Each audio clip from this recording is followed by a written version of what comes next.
অবশেষে দীর্ঘ প্রতীক্ষার অবসান ঘটলো। আমাদের শুরু হতে চলছে নার্সিংয়ের এএনএম জিএনএম এর আবেদনপত্র। আমাদের খুব শীঘ্রই শুরু হতে চলছে।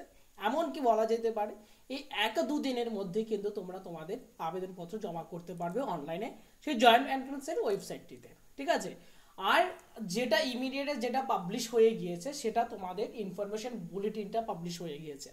এই ইনফরমেশন বুলেটিনে তুমি সমস্ত কিছু পাবে, টোটাল ইনফরমেশন পাবে। যা যা এই নার্সিং পরীক্ষার জন্য যা যা নিয়ম রয়েছে সমস্ত নিয়ম কিন্তু এই একটা পিডিএফ এর মধ্যেই পাবে।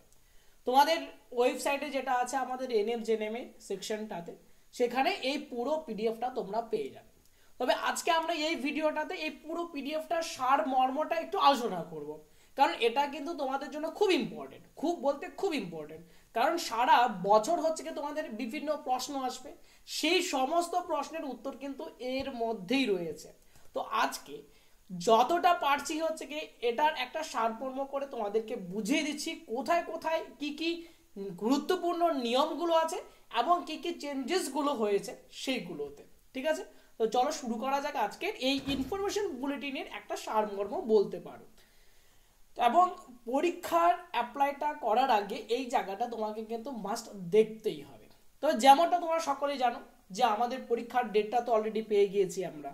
সেটা কত? সেটা হচ্ছে 14 জুলাই, 14/7। ডেট অফ এক্সামিনেশন কত? 14/7 সানডেতে এক্সাম হবে। আমরা অলরেডি 2023-এর ক্ষেত্রেও আমরা দেখেছি যে একটা শিফটে পরীক্ষা হচ্ছে। এইবারের ক্ষেত্রেও ঠিক একই রকম হচ্ছে, শুধুমাত্র রবিবারে পরীক্ষা হবে, 14/7 পরীক্ষা হবে এবং একটা শিফটে হবে। এতদিন পর্যন্ত আমরা শুধুমাত্র জানতে পারছিলাম যে ডেটটা কবে, সেটা 14/7। তবে ইনফরমেশন বুলেটিনে থেকে একদম তোমার টাইমটাও মেনশন করে দেওয়া আছে, কটা থেকে কটা পরীক্ষা হবে। 12টা থেকে 1:30 পর্যন্ত, দুপুর 12টা থেকে 1:30 পর্যন্ত তোমার এই 1.5 ঘন্টার পরীক্ষাটা চলবে। তারপরে দেখো, অর্থাৎ আমরা এখানে প্রত্যেকটা বিষয়, আমি এখানে তোমাদের যে ইম্পর্টেন্ট যে নাম্বারগুলো রয়েছে, ইম্পর্টেন্ট যে বিষয়গুলো রয়েছে সেগুলো আমি পুরো ডিসকাস করে দিচ্ছি। পুরো ভিডিওটা ভালোভাবে দেখো এবং অ্যাপ্লাই করার আগে এই জায়গাগুলো তোমাকে দেখতে হবে ভালোভাবে। এবং যখন আবেদনপত্রটা শুরু হবে, এর মধ্যে কিন্তু শুরু হবে, এই ধরো 1-2 দিনের মধ্যেই কিন্তু হয়ে যাবে, আর কিন্তু দেরি করবে না। তবে যখন আবেদনপত্রটা শুরু হবে তখন তার পুরো গাইড করে দিয়ে একটা ভিডিও করে দেবো, তখন সেই জায়গাটায় তোমরা পুরো ভিডিওটাকে বুঝতে পারবে। আবেদনপত্র স্টেপ বাই স্টেপগুলোকে দেখবে আগে, তারপর আবেদনটাকে করবে। ঠিক আছে, তবে চলো আমরা এই ইনফরমেশন বুলেটিনে কিছু ইনফরমেশনগুলো, ভাইটাল ইনফরমেশন যেটা তোমাকে জানতেই হবে, এরকম কিছু ইনফরমেশনগুলো আমরা দেখে নিই। তো কি হলো, কটা শিফটে পরীক্ষা হবে? একটা শিফটে পরীক্ষা হবে। কত ঘন্টার পরীক্ষা? 1.5 ঘন্টার পরীক্ষা। পরীক্ষা শুরু হবে 12টা থেকে এবং শেষ হবে তোমার 1:30 থেকে। ঠিক আছে, তারপর আমাদের যে কোশ্চেন প্যাটার্নের ক্ষেত্রে কি কোনো পরিবর্তন এসেছে? না, কোশ্চেন প্যাটার্নের ক্ষেত্রে কোনো রকম চেঞ্জেস আসেনি।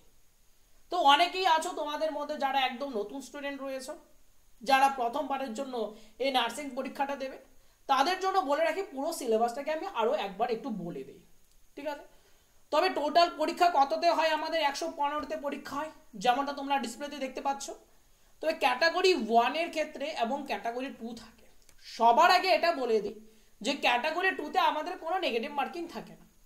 ক্যাটাগরি 2-এর ক্ষেত্রে একটা প্রশ্নের সঠিক উত্তর হতে পারে বা একের অধিকও সঠিক উত্তর হতে পারে।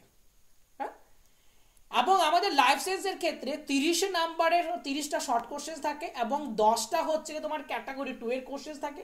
তো 10 × 2 তার মানে অর্থাৎ ক্যাটাগরি 2-তে 20 নাম্বার, ক্যাটাগরি 1-এ থাকে 30 নাম্বার। এই টোটাল কত হলো? 50 নাম্বার থাকবে তোমার জীবন বিজ্ঞান থেকে। ভৌত বিজ্ঞান থেকে 15টা কি 1 নম্বরের প্রশ্ন এবং 2 নম্বরের প্রশ্ন তোমার 5টা থাকবে। তবে 10, এই টোটাল হলো 25 হলো।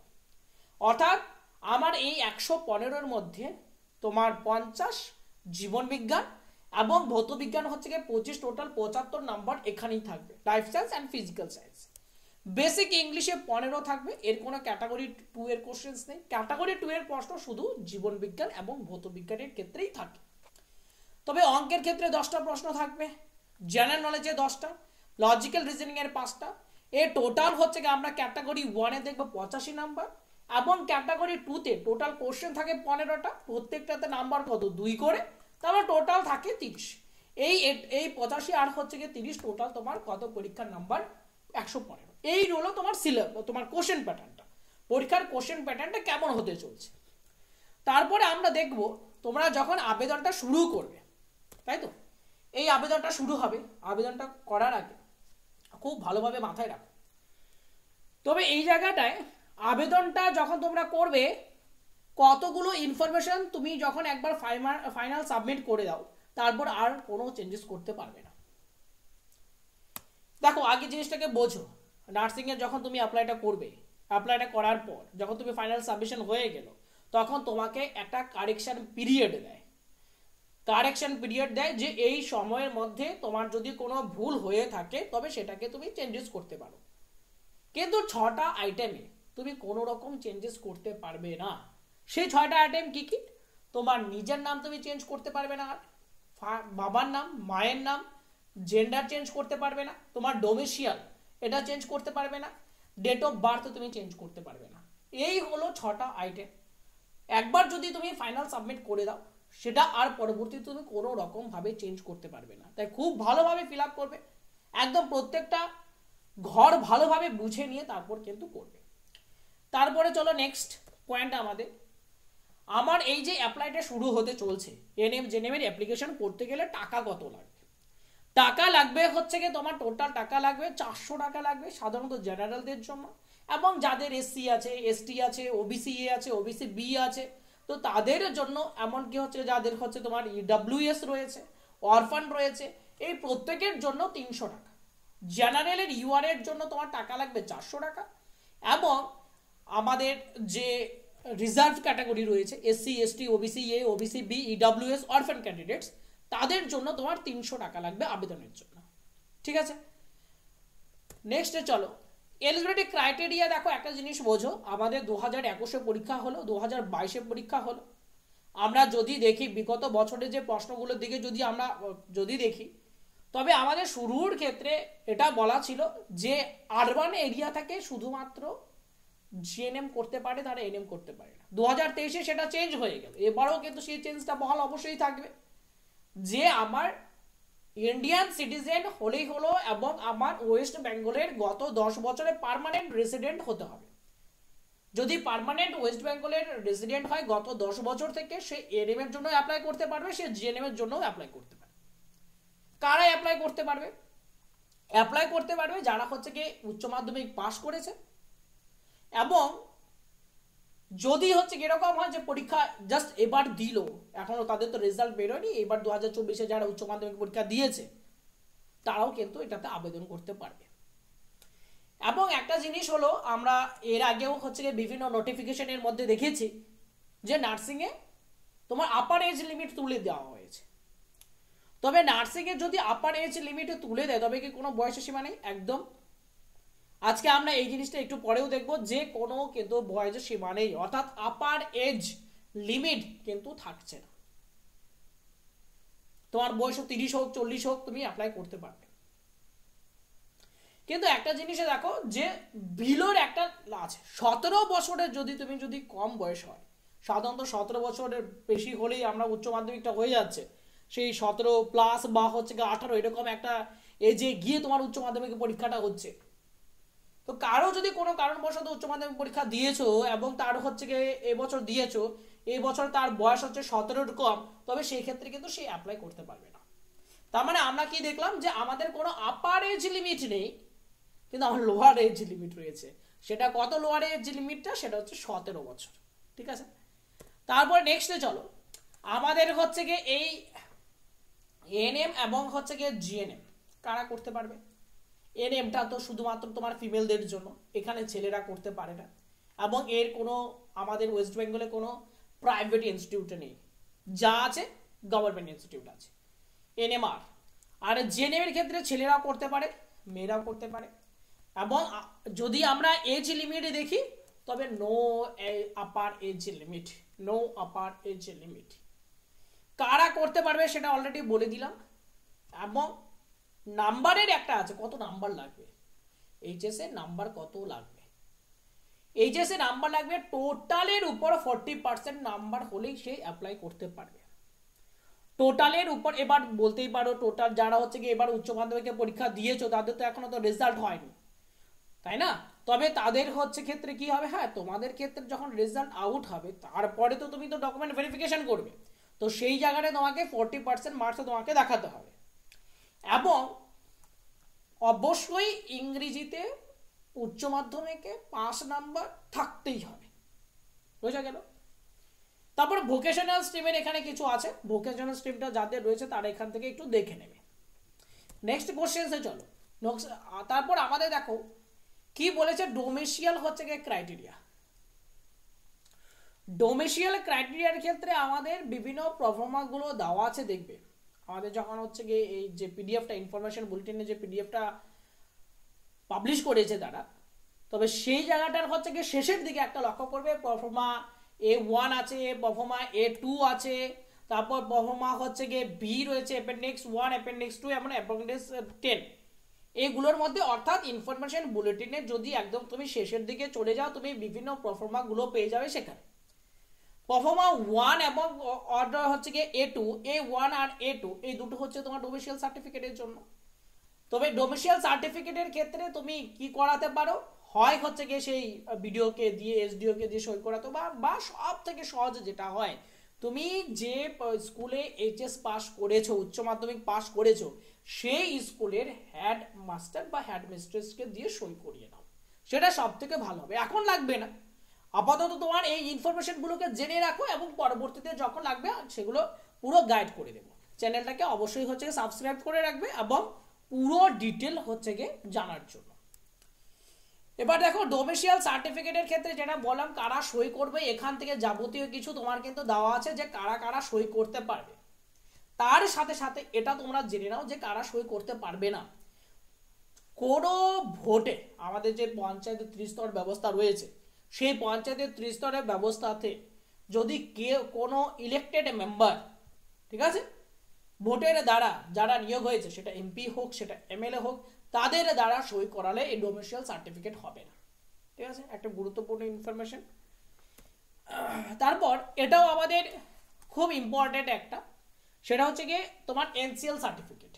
যাদের ওবিসি রয়েছে, অর্থাৎ OBC A, OBC B, OBC A এবং ওবিসি বি কে আমরা দুটো ক্যাটাগরিতে ভাগ করি, একটা ক্রিমিলিয়ার, একটা নন ক্রিমিলিয়ার।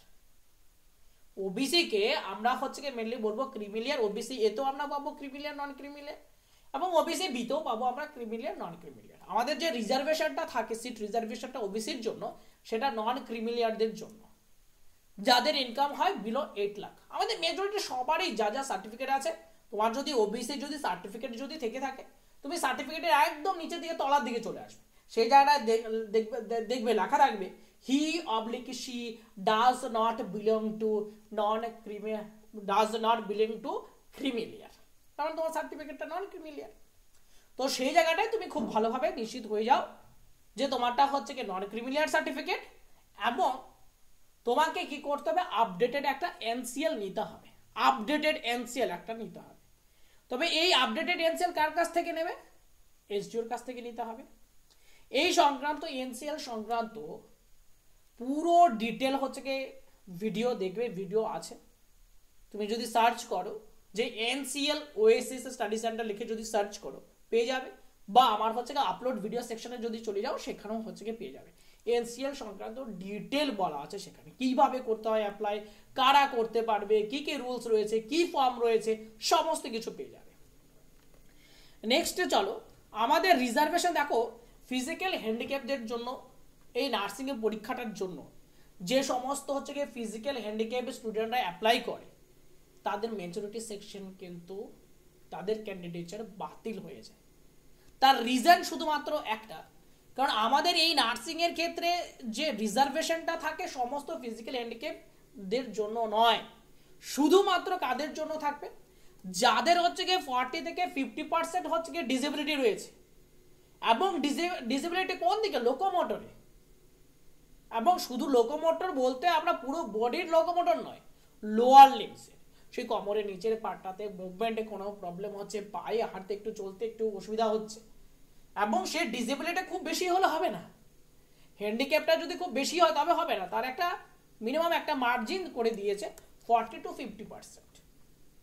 40-50% এই রেঞ্জের মধ্যে যদি ডিসেবিলিটি থাকে এবং সে ডিসেবিলিটি যদি লোকোমোটর হয় তবে, এবং লোকোমোটরটা কোথায়, লোয়ার লিম্স হতে হবে, তবেই সেই হচ্ছে গিয়ে এই তোমার নার্সিং এর ক্ষেত্রে শুধুমাত্র এটা নয়, আমাদের জেনবার ক্ষেত্রে ঠিক একই রকম নিয়ম, তবে সে রিজার্ভেশনটা পাবে এর ক্ষেত্রে, পিডব্লিউডিতে পাবে।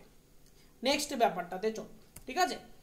আচ্ছা, আমাদের এখানে একটা জিনিস বোঝো তোমরা, আমাদের ইনফরমেশন বুলেটিনটা পাবলিশ হয়েছে, সবার আগে আমাদের এই ইনফরমেশন বুলেটিনটা খুব ভালোভাবে দেখতে হবে। তারপর তোমাকে যে বিষয়টা দেখতে হবে সেটা হচ্ছে কি বিভিন্ন হচ্ছে প্রফর্মাগুলো লাস্টে এরকম ভাবে দেখতে পাচ্ছ যে প্রফর্মাগুলো পাবে, প্রফর্মা A1 পাবে, তুমি A1 করতে পারো, বা হচ্ছে তুমি প্রফর্মা A2 ফিল আপ করতে পারো, ঠিক আছে, বা এখানে মেডিকেল ফিটনেস সার্টিফিকেট রয়েছে। খুব এই জিনিসগুলোকে দেখবে, আগে থেকে দেখে রাখো, এগুলোকে বুঝে নাও জিনিসগুলোকে, তোমাকে ফার্দার পরবর্তীতে কি কি করতে হবে এবং কিভাবে করতে হবে। তোমাদের যে কোনো প্রশ্ন থাকুক, সেই প্রশ্ন হচ্ছে কি কমেন্ট বক্সের মধ্যে লিখো, অবশ্যই তোমাদের হচ্ছে কি উত্তরটা আমি দেব। এবং এখনো যারা যারা হচ্ছে কি আমাদের পেড বেচে যদি হচ্ছে কি ভর্তি হতে চাও, আমাদের ক্লাস কন্টিনিউয়াসলি চলছে, তো অবশ্যই হতে পারো, নিচে যে নাম্বারটা দেওয়া রয়েছে সে নাম্বারে যোগাযোগ করতে পারো। এবং এখানে তোমার আরেকটা জিনিসে দেখিয়ে দেবো, ওএমআর শিটটাও এখানে দেওয়া আছে, ওএমআর কিভাবে ফিল আপ করতে হবে, আমাদের স্যাম্পল ওএমআরটা কেমন হয়, এনএম জেএনএম 2022-এর একটা হচ্ছে কি তোমার দেওয়া আছে, সেটাও হচ্ছে কি তুমি দেখে নাও এখান থেকে।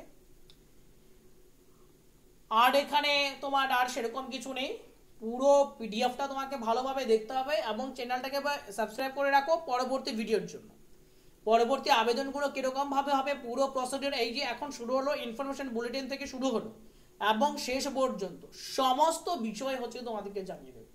এবং যারা যারা আমাদের হোয়াটসঅ্যাপ গ্রুপে এখনো পর্যন্ত জয়েন হয়নি, অবশ্যই আমাদের হোয়াটসঅ্যাপ গ্রুপটাতে জয়েন থাকবে, ঠিক আছে। তবে আজকের ভিডিওটা চলো এখানে শেষ করি, পরের ভিডিওতে দেখা হচ্ছে আবার, এবং অবশ্যই চ্যানেল